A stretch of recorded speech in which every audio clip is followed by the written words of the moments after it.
14 मार्च 2026 को स्थानीय HVPM हनुमान व्यायाम प्रसारक मंडल परिसर में एक अत्यंत प्रेरणादायक और संगीतमय कार्यक्रम सुर बहार का आयोजन किया गया। यह विशेष कार्यक्रम सेवा समर्पण प्रतिष्ठान और संस्कार भारती के संयुक्त प्रयासों से संपन्न हुआ। इस कार्यक्रम की सबसे खास बात यह रही कि इसका पूरा आयोजन दिव्यांग बंधुओं द्वारा किया गया था। प्रतिभागी कलाकारों ने अपनी अद्भुत कला और संगीत कौशल से उपस्थित दर्शकों को मंत्रमुग्ध कर दिया। सुर बहार के माध्यम से दिव्यांगों ने यह सिद्ध कर दिया कि दृढ़ इच्छा शक्ति और कला के प्रति समर्पण के सामने कोई भी शारीरिक बाधा बड़ी नहीं होती।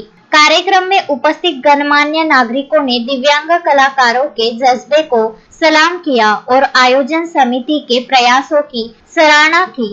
समाचार संकलन अशोक भाई जोशी।